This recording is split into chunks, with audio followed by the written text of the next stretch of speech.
Assalamualaikum warahmatullahi wabarakatuh. Shalom, Om Swastiastu, Namo Buddhaya, salam kebajikan dan salam sejahtera untuk kita semua. Perkenalkan, saya Salsa Bila Nur Aja Suyono dengan NPM 221201652 dari kelas Etika Profesi Hukum B5 dengan dosen pengampu Ibu Siti Nur Hasanah SHMH. Pada kesempatan kali ini, saya akan menjelaskan apa sih itu etika profesi dalam pekerjaan legal corporate.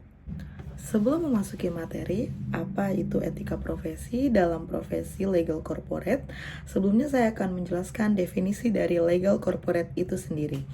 Legal corporate merupakan profesional di bidang hukum, biasanya adalah seorang sarjana hukum atau advokat yang bekerja dalam suatu perusahaan atau korporasi untuk menangani semua aspek hukum yang terkait dengan bisnis dan perusahaan tersebut. Materi selanjutnya adalah kode etik profesi dalam IKADIN atau Paradi. Yang pertama adalah menjaga martabat profesi hukum. Kedua adalah tidak menyalahgunakan profesi untuk kepentingan pribadi. Yang ketiga adalah menghindari konflik kepentingan. Yang terakhir adalah tidak memihak dan tunduk pada hukum serta keadilan. Materi selanjutnya adalah fungsi utama dari legal corporate. Yang pertama adalah memberikan nasihat hukum internal kepada manajemen dan divisi lainnya yang berada dalam lingkup perusahaan tersebut. Yang kedua adalah menyusun dan meninjau kontrak, perjanjian kerjasama, dan dokumen hukum lainnya. Yang ketiga adalah memastikan kepastian hukum atau compliance terhadap peraturan perundang-undangan yang berlaku.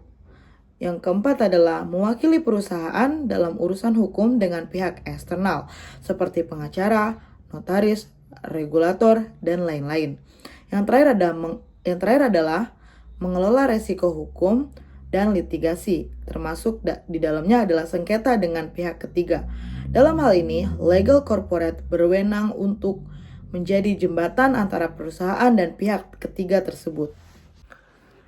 Selanjutnya adalah prinsip etika profesi dalam pekerjaan legal corporate.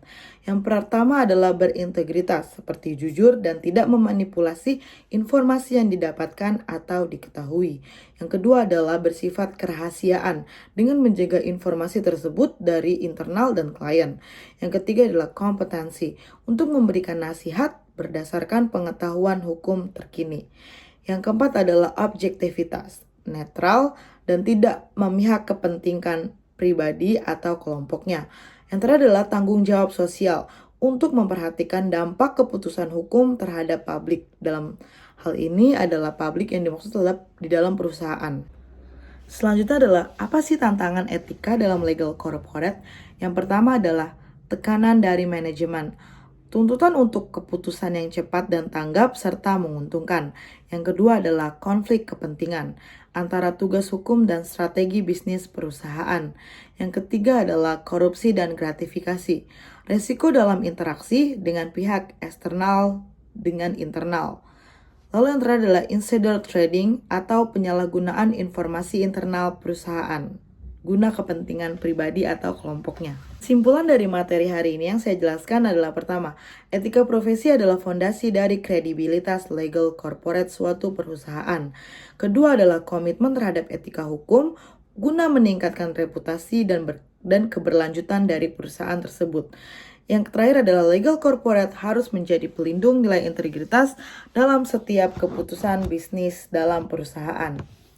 Sekian presentasi dari saya untuk memenuhi tugas mata kuliah Etika Profesi Hukum B5. Kurang lebihnya mohon maaf. Wassalamualaikum warahmatullahi wabarakatuh. Terima kasih.